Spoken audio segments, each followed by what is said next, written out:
বিষয়টি আল্লাহর কিতাব আর নবী সাল্লাল্লাহু আলাইহি সাল্লামের সুন্নাতেও বারবার আলোচিত হয়েছে।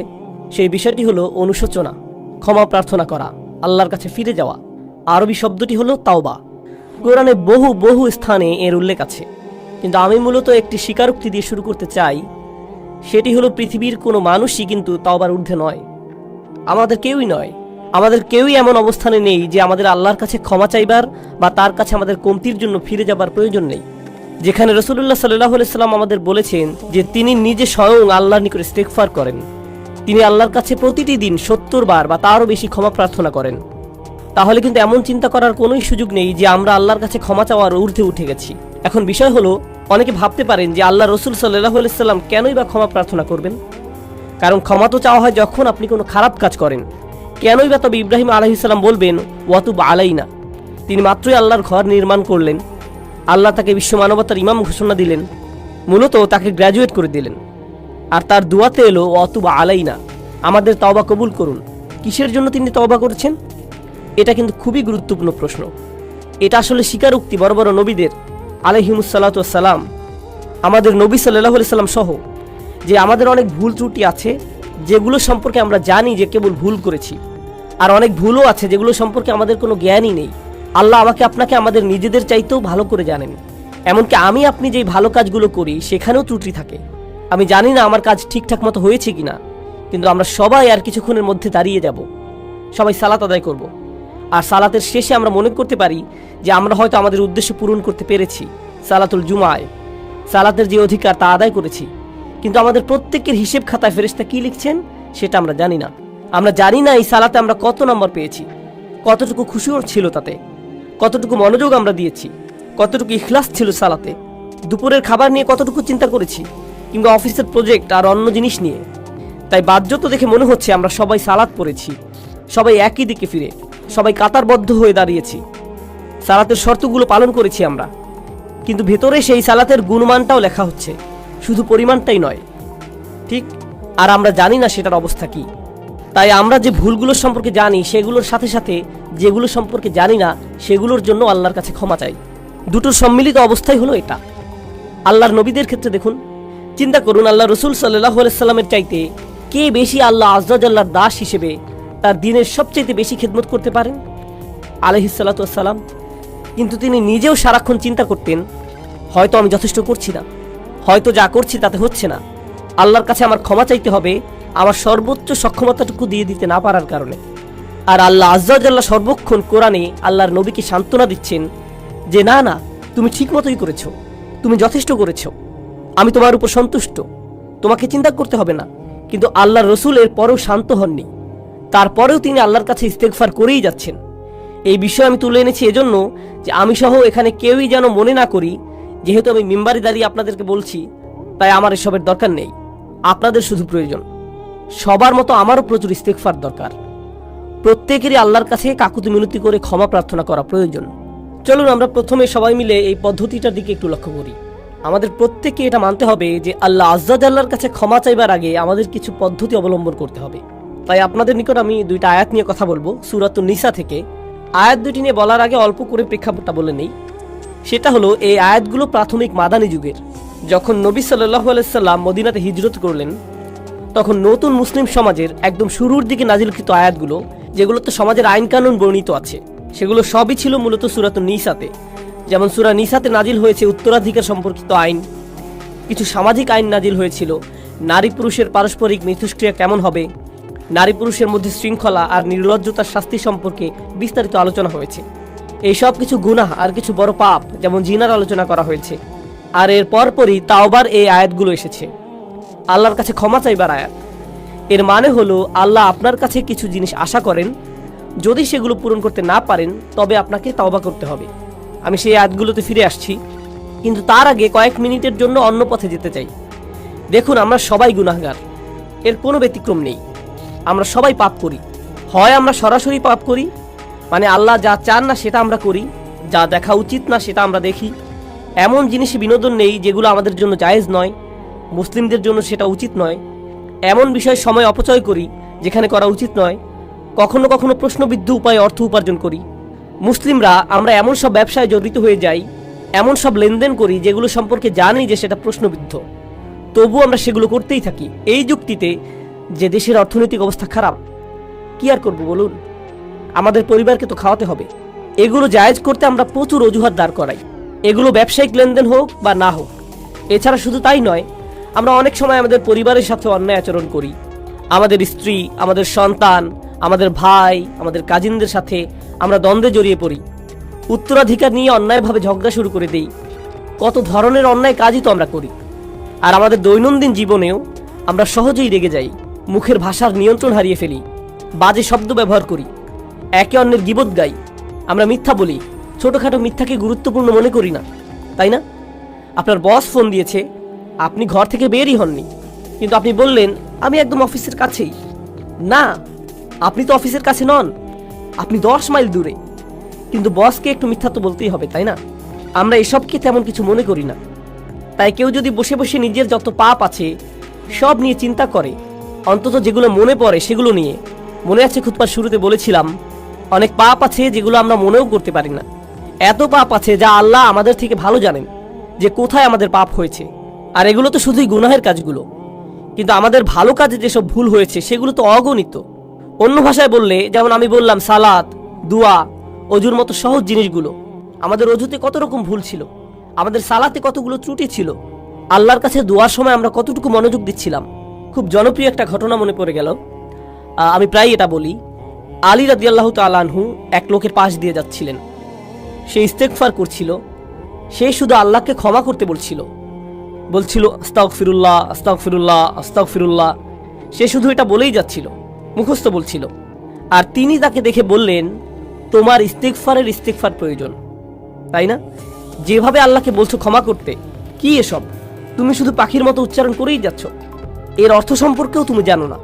দেখে মনে হচ্ছে তুমি আসলে চাচ্ছও না, শুধু কসরতের মতো করছো। ইস্তেগফার তো এমন হবার কথা নয়, আন্তরিকভাবেই তোমার পাপের জন্য অনুশোচনা হবার কথা। তাই প্রথম যেই কথা আপনাদের বলতে চাই তা হলো, আমরা প্রতিনিয়ত প্রচুর মন্দ কাজ করি, আমরা প্রচুর ত্রুটি করি। আমাদের বাম দিকের ফেরেশতা খুবই ব্যস্ত থাকেন, আর প্রচুর লেখালেখি করতে হয়। আর কেউ যখন আসলেই এসব নিজের ক্ষেত্রে চিন্তা করে, দুইটি জিনিস সঙ্গেই হয়, দুটি জিনিস সাথে সাথেই হয়ে যায়। সেগুলোর একটি হলো যে সে আবেগে আচ্ছাদিত হয়ে যায়, সে মনে করে আমি তো ধ্বংস হয়ে গেলাম, আমার তো জান্নাতে ঢুকবার কোনো উপায়ই নেই, আমি যা করেছি এর কারণে সেখানে তো আমার কোনো স্থানই হবে না। এটা হলো একটা বিষয়, আর এটা কিন্তু ভালো ব্যাপার নয়, সেটা একটু পরে বলছি। আরেকটা জিনিস যা হয় সেটা মোটামুটি ভালো, সেটা হলো আপনি অন্য মানুষ সম্পর্কে অতিরিক্ত চিন্তা করা বন্ধ করে দেন। দেখুন, আপনি যখন অন্য মানুষ কি ভুল করছে সেটা নিয়ে ব্যস্ত থাকেন, তাদের ভুল, তাদের পাপ, সেই ভাই এমন করছে, ওই বোন এমনটা করছে, এগুলো কিসের লক্ষণ জানেন? তা হলো আপনি আপনার নিজের সম্পর্কে চিন্তিত নন। আপনি নিজের ব্যাপারে এতই নিশ্চিন্ত যে অন্যকে নিয়ে ভাববার অনেক সময় আপনার আছে। এর অর্থ হলো এটাই। এর মানে হলো আমরা নিজেদের ভুল ত্রুটি, নিজেদের পাপ নিয়ে চিন্তিত নই, বরং অন্যদের ছোটখাটো ভুল নিয়ে চিন্তা করার প্রচুর সময় আমাদের হাতে, সেটাই এটার অর্থ। তাই আমরা যদি নিজেদের পাপ নিয়ে চিন্তা করি, তাহলে অন্যেরা কি করেছে সেটা নিয়ে এত না ভেবে নিজেদের অবস্থা সম্পর্কে বেশি দুশ্চিন্তা করতে পারবো। এখন আপনি যদি সত্যি নিজের অবস্থানে চিন্তাবোধ করেন আর ভয়ে আচ্ছন্ন হয়ে পড়েন যে আমার কোনো আশাই নেই, আমার জন্য কোনো ক্ষমাই নেই, তাহলে এই সময় আমাদের আল্লাহ আজ্জা জাল্লার হিদায়াতের প্রয়োজন। কারণ খুবই কষ্টকর আর দুঃখজনক অবস্থা এটা। দেখুন, সবচাইতে কষ্টকর আর সবচাইতে ক্ষতিকর মানসিক অবস্থা হলো একদম নিরাশ হয়ে যাওয়া। সবচাইতে ক্ষতিকর মানসিক অবস্থা এটা। এমনকি অমুসলিমরাও, তারা যখন একেবারে আশাহীন হয়ে যায়, তখন ড্রাগ ওভারডোজ করে, কেউ আত্মহত্যা করে, সব ধরনের অপরাধ করতে থাকে। যখন তারা নিরাশ হয়ে থাকে, নিজেদের নিয়ে আর কোনো আশাই বাকি থাকে না, তখন যা ইচ্ছা তাই করতে থাকে। যখন কেউ নিজের আত্মার একেবারে নিম্নতর অবস্থায় চলে যায়, তখন সেই মানুষের মনে আর কোনো প্রকার আশারই অস্তিত্ব থাকে না। কিন্তু আল্লাহ আজ্জা জাল্লাহ আমাদের আশাহীন করে রাখেননি। আল্লাহ রসুল সাল্লাল্লাহু আলাইহি সাল্লাম আমাদের অনেক আগেই বলে গিয়েছেন, কুল্লু বানি আদম খাত্তাউন, প্রত্যেক আদম সন্তান ভুল করে। অন্তত এখন তো আমরা জানি এই কথাটি, আল্লাহ রসুল নিজেও স্বীকার করেছেন সাল্লাল্লাহু আলাইহি সাল্লাম। কিন্তু এরপর তিনি বলেন, ওয়া খায়রুল খাত্তাইন আত-তাওয়াবুন, ভুলকারী মানুষদের মধ্যে সর্বোত্তম হলো যারা আল্লাহর কাছে ফিরে আসে, তারা ফিরে এসে আল্লাহর কাছে ক্ষমা চায়। অন্যভাবে বললে, আল্লাহ এই দরজা আমাদের জন্য খুলে রেখেছেন। যত পাপই আমরা করি না কেন, আল্লাহ আমাদের পুরো আমলনামা মুছে পরিষ্কার করে দিতে রাজি আছেন। কিছু থাকবে না। যে কোনো সমাজে যদি কোনো অপরাধ করেন, সেটা আপনার পার্মানেন্ট রেকর্ডে চলে যাবে, সেটা আর মোছা যাবে না, সেটা আর সরানো যাবে না, সেটা ওখানেই থাকবে, আজীবন থাকবে, যেন কালো এক মেঘ আপনার উপর। যেসব মানুষ যে কারণেই হোক এসবের মধ্য দিয়ে গিয়েছেন, বের হবার পর তাদের চাকরি খুঁজতে খুব কষ্ট হয়েছে। কেউ তাদের ব্যাকগ্রাউন্ড চেক করলে আর চাকরি দেয় না, কারণ তাদের রেকর্ডে কিছু একটা আছে। আল্লাহ আজ্জা জাল্লা আপনার আমলনামা একেবারেই মুছে দেবেন, যদি আপনি আমি আন্তরিকভাবেই আল্লাহর দিকে ফিরে যেতে প্রস্তুত থাকি।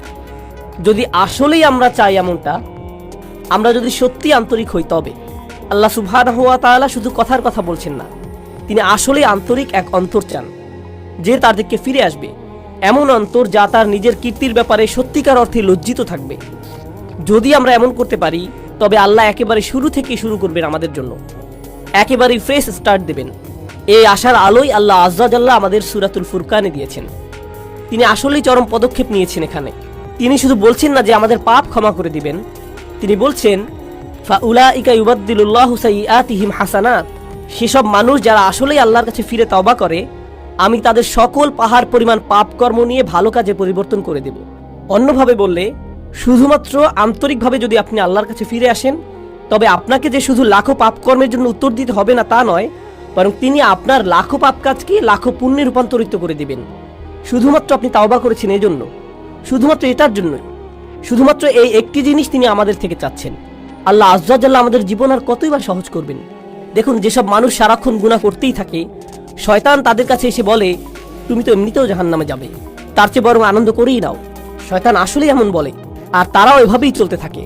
আরে ধুর, আমি আর কিই বা করব, তুমি জানো না ভাই, আমি একেবারেই ব্যর্থ, আশাহীন, তার চেয়ে বরং পুরোটা এনজয় করে নিই।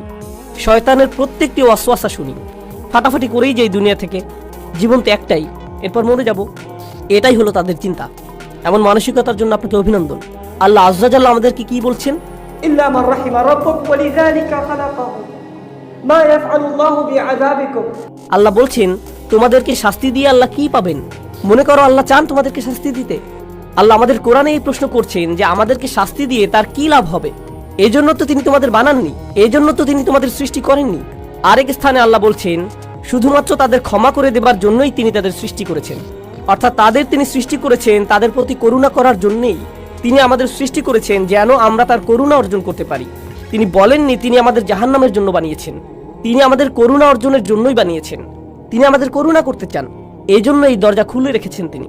তিনি আমাদের এক পা আগাতে বলছেন, বাকিটুকু তিনিই পূরণ করে দেবেন। বেশি কিছু করতে হবে না আপনাকে, শুধু তার দিকে একটুখানি ফিরে আসুন, একটুখানি তাকে দিন, আর তিনি সেই দরজাগুলো খুলে দিবেন। এখন এই ভূমিকার শেষে আপনাদেরকে সূরা নিসার 2টি আয়াত নিয়ে বলতে চাই, যেগুলোকে আমি সবচাইতে গুরুত্বপূর্ণ আয়াত মনে করি। এই আয়াতগুলোর জন্য আপনাদেরকে প্রস্তুত করতে বলে নেই, এটা হলো আমার আর আপনাদের জন্য একটা হোমওয়ার্ক। সাধারণত খুতবা থেকে হোমওয়ার্ক অ্যাসাইনমেন্ট দেওয়া হয় না, কিন্তু আমি একটা দিচ্ছি। আমি চাচ্ছি আপনারা বাসায় যে এক টুকরা কাগজ নিয়ে তাতে আপনার মতে একটা পারফেক্ট দিনের বর্ণনা লিখুন।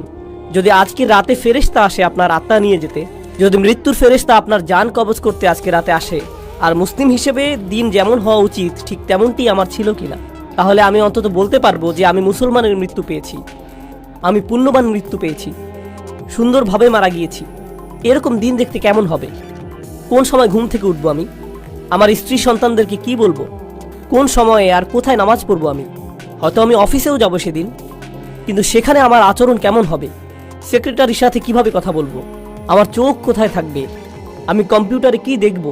আমার বসের সাথে কতটা সৎ থাকবো আমি যদি জানি সেই রাতেই ফেরেশতা আসবে, তবে সেই দিনটা কেমন যাবে? মুসলিম হিসেবে একটা পারফেক্ট দিন দেখতে কেমন হবে? এই দিনটি কিন্তু আপনার ক্ষমার বাইরে যাবার দরকার নেই। দিনটি হতে পারে যে কোনো সাধারণ দিন, আপনার যা করা উচিত তাই করছেন। এতে যেসব জিনিস থেকে দূরে থাকার কথা আপনি দূরেই থাকছেন, খুব একটা কঠিন না। কিন্তু আপনি যদি বিস্তারিত রুটিন করতে চান নিজের জন্য, আমরা সবাই এক এক রকম, আমিও ভিন্ন রকম, কিন্তু যদি নিজের একটা বিস্তারিত রুটিন বানান যেখানে পারফেক্ট একটি দিন কাটাবেন, আর সেই দিনের সবচাইতে গুরুত্বপূর্ণ অংশ হলো দিনটির খুঁটিগুলো। একটি বিল্ডিংকে যেভাবে খুঁটিগুলো ধরে রাখে ঠিক সেভাবে, তাই না? ঠিক তেমনি আমাদের দিনকে ধরে রাখে 5টি খুঁটি, 5টি সালাওয়াত, 5টি নামাজ। তো আপনার রুটিনের সেই অংশটি যেন ঠিক থাকে, খেয়াল রাখবেন এটা যেন থাকে। এর মাঝে কি করেন? এগুলোর মধ্যখানে কি করেন? ইন্নাস সালাতা কানাত আলাল মুমিনিনা কিতাবাম মাওকুতা। যেটা অর্জন করা সম্ভব সেটার প্রতি আমার আপনার কাজ করা উচিত। এটা আমি আপনি কিন্তু অর্জন করতে পারি। আমার দৈনন্দিন চিত্র এমনই হওয়া উচিত। কিন্তু কেন এমন হয় না দিনগুলো? কেন দেরিতে ঘুম থেকে উঠি আমি? সম্ভবত দেরিতে ঘুমাতে যাই, তাই। কেন এত দেরিতে ঘুমাতে যাই? কারণ সম্ভবত মধ্যরাত পর্যন্ত আমি মুভি দেখি। সম্ভবত সেটা বন্ধ করে সময় মতো ঘুমাতে যাওয়া উচিত আমার। কেন দোয়া করার সময় আমার কখনো কান্না আসে না? সম্ভবত আমি অনেক দিন যাবত আল্লাহর ঘরে যাইনি, তার কাছে যাইনি। শুধুমাত্র সেখানে যাই জুমার সময়, তাও আবার যখন তা একেবারে শেষের দিকে, যেন আবার নিজের জীবনে ছুটে যেতে পারি। কেন প্রত্যেকবার সালাতে যখন সিজদায় যাই উঠে দাঁড়ানোর জন্য ছটফট করি? যেমন সুবহান রাব্বিয়াল আযীম, সুবহান রাব্বিয়াল আলা, যেন এমনটা এতই তাড়াতাড়ি বলি আমি, কারণ আমার সেখানে বেশিক্ষণ থাকতে ইচ্ছে হয় না। আমার তো অনেক কাজ আছে, আমার জরুরি কাজ শেষ করতে হবে, তাই না? আল্লাহর সামনে নিজের মাথা নিচু করার চাইতে জরুরি আর কি হতে পারে? আমি বুঝি না আমরা কিভাবে নিজেদের বুঝ দিতে পারি এটা নিয়ে। সেই একটি জিনিস যা আল্লাহ তাকে করতে বলেছিলেন, সেই একটি জিনিস যা সে করতে অস্বীকার করেছিল, এই একটি জিনিস আমাদের তিনি প্রতিদিন করতে বলেছেন। আর আমরা যদি করিও সেটা যেন কৌতুক, কোনো রকম করে দৌড়। এটা তো কিছুই না। কি এটা? সিজদা। এজন্যই আপনার উচিত দিনের রুটিন বানানো। এখন আয়াতটি শুনুন, ইন্নামাত তাওবাতু আলাল্লাহ। তাওবা শুধুমাত্র আল্লাহর জিম্মাদারিতে।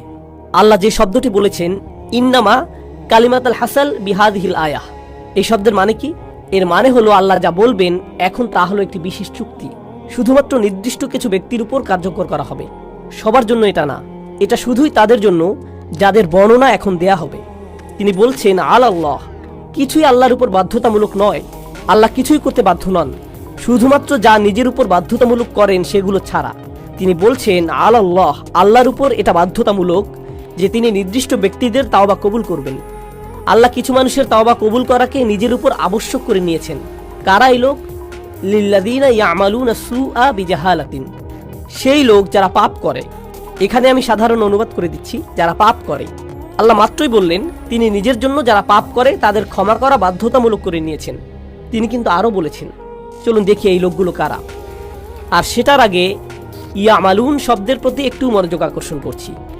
ইয়াফআলুন শব্দের তুলনায় আরবি ভাষায় কিছু করা বোঝাতে দুইটি শব্দ আছে, ইয়াসনাউনও আছে।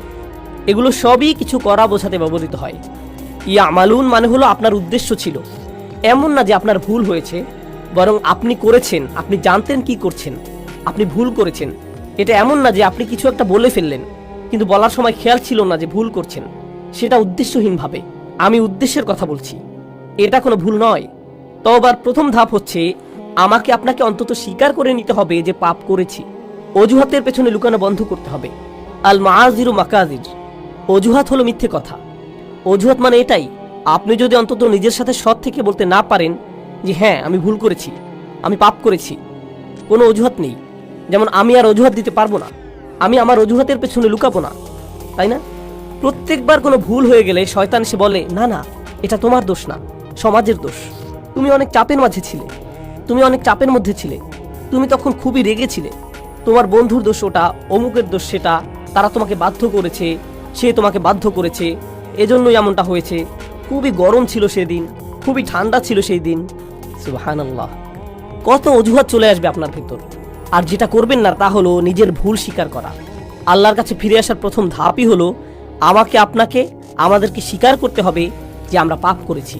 এটা অপমানজনক। মানুষ অজুহাত কেন দেয় জানেন? কারণ নিজের ভুল স্বীকার করাটা বিব্রতকর, এটা বিব্রতকর। আর যখন আপনি নিজেকে আল্লাহর সামনে বিব্রত করতে পারবেন, সেটাই প্রমাণ করে যে আল্লাহর সামনে আপনার আর কোনোই অহংকার নেই। আল্লাহ আমার আপনার কাছে বিনয় চান, তিনি আমাদের অহংকার দেখতে চান না, তিনি আমাদের গর্ব দেখতে চান না, তিনি এমনকি এতটুকু কিবর দেখতে চান না, মিসকাল হাব্বাতিন মিনাল কিবর, এতটুকু না, তিনি আমাদের মাঝে এতটুকু অহংকারও দেখতে চান না। তাই নিজের পাপ স্বীকার করলে অহংকার দূর হয়ে যায়, এভাবে এটা দূর হয়। তাই আমরা আল্লাহ আজ্জা জাল্লার কাছে আমাদের ভুল স্বীকার করি পরিষ্কারভাবে। আর যখন তা করি আল্লাহ বলেন বিজাহালাতিন, তিনি বলেননি ইয়ামালুনা সুআ, তিনি বলেছেন বিজাহালাতিন। তো এখন সু শব্দের প্রতি লক্ষ্য করুন। পাপ বোঝাতে যেই শব্দ ব্যবহার করলেন, আরবিতে জাম্ব আছে, জানাহ আছে, পাপের জন্য আরো কত শব্দই তো আছে। সু আসে সাউআ থেকে। সাউআ মানে হচ্ছে লাশ। কেউই মৃত শরীর বা লাশের দিকে তাকাতে পছন্দ করে না। যেমন ধরুন হাইওয়েতে কোনো প্রাণীর লাশ পড়ে আছে কিংবা মানুষের লাশ, বিষয়টা ডিস্টার্বিং, কুৎসিত একটা জিনিস, দেখতে চাওয়ার মতো জিনিস না এটা। আল্লাহ আজ্জা জাল্লা পাপকে সেই কুৎসিতের সাথে তুলনা করেছেন। এটাই করেছেন তিনি। এটা দুর্গন্ধযুক্ত, দেখতেও বিশ্রী, পচা গলা। এটাই হলো সু শব্দের উৎস। সাইয়্যাত এই শব্দ থেকেই উদ্গত। তো আপনি বিশ্রী কিছু একটা করেছেন, স্বীকার করুন। এরপর আল্লাহ কারণ দিচ্ছেন বিজাহালাতিন, লোকটি এই পাপ করেছে কারণ সে অতিরিক্ত আবেগে আচ্ছন্ন ছিল। জাহালা শব্দটি আরবি ভাষা আর কোরআনেও গুরুত্বপূর্ণ একটি শব্দ। এর অর্থ হচ্ছে আবেগে আচ্ছন্ন হয়ে যাওয়া। আপনি খুব রেগে মেগে এমন কিছু করে বসলেন যেটা করা উচিত না। প্রলুব্ধ হয়ে এমন কিছু করলেন যা করা উচিত ছিল না। প্রচণ্ড লোভে পড়ে এমন কিছু করেছেন যেটা উচিত নয়। প্রচণ্ড উত্তেজিত হয়ে এমন কিছু করেছেন যা উচিত নয়। এরকম সময়ই মানুষ যা উচিত নয় তা করে বসে। যখন তারা উত্তেজিত হয়ে যায়, কোনো আবেগে আচ্ছন্ন হয়ে যায়, সেই আবেগটি ভয়, ক্রোধ, লোভ, হিংসা, লালসা, প্রলোভন যাই হোক না কেন, তারা এই আবেগে তাড়িত হয়ে মন্দ কিছু করে ফেলে। আল্লাহ বলছেন, হ্যাঁ, সেই আবেগ সেখানে ছিল আর লোকটি আসলেই পাপ করেছে। সুম্মা ইয়াতুবুনা মিন করিব, আর সাথে সাথেই তারা আল্লাহর কাছে ফিরে বলে, ইয়া আল্লাহ, আমি করে ফেলেছি, আমি জানি আমি করে ফেলেছি, আমি একটা মানুষ, আমি জানি আমি পারফেক্ট দিন শুরু করেছিলাম আর সেই পারফেক্ট দিনটি সুন্দর করার চেষ্টাও করেছিলাম, কিন্তু পথিমধ্যে এই ভুলটি করে ফেলেছি, আবেগে আচ্ছন্ন হয়ে এই পাপটি করে ফেলেছি। এখন আপনার দিকে ফিরে এসে ওয়াদা করছি এমন কাজ আর কখনো করব না। ইয়া আল্লাহ, যা করেছি এজন্য আমি লজ্জিত। এখন আপনি আল্লাহ আয্যাজাল্লাহর সাথে কথা বলছেন। এই কথোপকথন আরবিতেই হতে হবে এমন কোনো কথা নেই, কিন্তু আপনি নিজের ভাষাতে এই কথা বলতে পারেন। আল্লাহ আয্যাজাল্লাহ সকল ভাষার শিক্ষক। আমি আপনি আল্লাহর কাছে ফিরে এসে যা যা ভুল আগে করেছি তা স্বীকার করব। ফাউলাইকা ইয়াতুবুল্লাহু আলাইহিম, তারাই সেই সব লোক যাদের তাওবা আল্লাহ কবুল করেন। তারাই সেই সব মানুষ যাদের জন্য তিনি দরজা খুলে দিতে চান। সেই দরজাটি আপনার জন্য বন্ধ না, আপনি আশা ভরসার অতীতে চলে যাননি। আর পরের আয়াতে যাবার আগে আমি আরেকটি ব্যাপার যোগ করতে চাই, সেটা পুরো বিষয় সম্পূর্ণ করবে। সেই আয়াতটি ছাড়া বিষয় পূর্ণ হবে না। খুবই গুরুত্বপূর্ণ। তা হলো, অন্যেরা যেভাবে আপনাকে দেখে আপনি নিজেকে সেভাবে ভাববেন না। নিজেকে অন্যদের মতো করে বিচার করবেন না। অন্যেরা ভাবতে পারে আপনি অনেক অসাধারণ, সেটাই আপনাকে অসাধারণ করবে না, এমন নাও হতে পারে। মানুষ আবু বকর সিদ্দিক রাদিয়াল্লাহু আনহুর কাছে এসে বলতো, আপনি খুবই ভালো। তিনি শুনে বলতেন, আল্লাহুম্মা আতিনি বিমা ইয়াকুলুন ওয়ালা তুআখিযনি বিমা লা ইয়ালামুন। তিনি বলতেন, ইয়া আল্লাহ, তারা যা সত্য মনে করে সেটা আমাকে দিন, আর তাদের যেটার জ্ঞান নেই সেটার কারণে আমাকে পাকড়াও করবেন না। তাদের কোনোই জ্ঞান নেই, তিনি নিজেই জানতেন। অন্যেরা তার সম্পর্কে কি বলে সেটাতে তিনি অভিভূত হতেন না। একই সাথে অন্যেরা আপনার সম্পর্কে যেই খারাপ কথা বলে সেটা দিয়েও নিজের বিচার করবেন না। আপনি খুব খারাপ, আপনি দুর্নীতিগ্রস্ত, আপনি মুনাফিক, আপনি মিথ্যুক, আপনি ভণ্ড, আপনি অভদ্র, আপনি জাহান্নামে যাবেন, ইত্যাদি ইত্যাদি ইত্যাদি ইত্যাদি। এগুলোর কোনোই অর্থ নেই। মানুষ আপনাকে চেনে না, আল্লাহ জানেন। মানুষ যদি বলে আপনি কোনো কাজের না, আপনাকে দিয়ে কিছুই হবে না, ইত্যাদি ইত্যাদি, এর মানে এই নয় যে আল্লাহ আপনার সম্পর্কে সেটাই ঠিক করেছেন। ঠিক যেভাবে মানুষের প্রশংসা আপনাকে ভালো মানুষ বানায় না, তেমনি মানুষের নিন্দাও আপনাকে মন্দ লোক বানিয়ে দেয় না। সেটার সিদ্ধান্ত শুধু আল্লাহরই কাছে, আর কারো নয়। সেটা শুধু আপনার আর আল্লাহর মধ্যেই। আপনার সম্পর্কে মানুষের মন্তব্য যেন আল্লাহর সাথে সম্পর্ক নষ্ট না করে দেয়। তারা আল্লাহর কাছ থেকে তথ্য নিয়ে আপনার ব্যাপারে মন্তব্য করেনি, তাদের সেই তথ্য নেই, শুধু তার কাছেই আছে। তিনি বলছেন, শুধু এই লোকগুলোর তওবাই আমি কবুল করব। আল্লাহ আমাদের সবাইকে তাদের অন্তর্ভুক্ত করুন। এর পরের আয়াতে বলছেন, এই লোকগুলো থেকে আমি তওবা কবুল করব না। পরিষ্কার করে বলছি, আমি চাই তোমরা তওবাকারীদের মধ্যে অন্তর্ভুক্ত হও। এই লোকগুলোকে আমি গ্রহণ করব, কিন্তু এদেরকে আমি গ্রহণ করব না। লাইসাতুত তাওবাতু লিল্লাযীনা ইয়ামালুনা সাইয়্যাত, যারা পাপ করতে থাকে একের পর এক একের পর এক। আগের আয়াতে শব্দটি ছিল সু, মুফরাদ, একবচন। এখন আমরা পাচ্ছি সাইয়্যাত, বহুবচন। এর মানে হচ্ছে সে বারবার গুনাহ করে আর বলে, আরে আস্তাগফিরুল্লাহ, করা উচিত ছিল না, কিন্তু কালকে আবার করব, এরপর আবার আস্তাগফিরুল্লাহ বলবো, সমস্যা নেই। তারা নিজেদের পাপের প্রতি আসক্ত না, বারবার বারবার তারা করতেই থাকে না। নিজেদের বলে না তাওবার দরজা তো খোলাই আছে, আমি আরেকটু মজা করে নিতে পারি। এটা আসলে হলো খ্রিস্টান মানসিকতা। আমি রবিবার যে ক্ষমা চেয়ে নেব, পুরো সপ্তাহ পার্টি করে নেই, তাই না? এরপর রবিবার আবার যে খাতা পরিষ্কার করে আসবো। এভাবে আমাদের দিন চলে না। আল্লাহ নিশ্চিত করেছেন যেন আমরা তার দিন নিয়ে এভাবে খেলা না করি। তাই তিনি বলছেন, যেসব মানুষ বারবার গুনাহ করে, বারবার ফিরে যায়, এই চিন্তা করে যে ক্ষমা চাইবে আর সব ঠিক হয়ে যাবে, এমনটা গ্রহণযোগ্য নয়। এভাবে আল্লাহ আয্যাজাল্লাহর সাথে খেলা করা যাবে না। ওয়ালাইসাতিত তাওবাতু লিল্লাযীনা ইয়ামালুনা সাইয়্যাত হাত্তা ইদা হাদারা আহাদুহুমুল মাউত, অবশেষে তাদের কারো মৃত্যু চলে আসে। ক্বালা ইন্নী তুবতুল আন, আমি আসলেই তওবা করছি, এই শেষ, আর কখনো করব না। একবার আমি প্লেনে যাচ্ছিলাম, আর সাধারণত যখন প্লেনে চড়ি আমি ঘুমিয়ে যাই। তো আমি যাচ্ছি আর আমার আশেপাশে দেখছি মানুষজন তাদের আইপডে অথবা আইপ্যাডে বা তাদের ল্যাপটপে বসে মুভি দেখছে, অথবা তাস খেলছে, গান শুনছে, প্লেনে বসে মাথা দুলাচ্ছে, তাই না?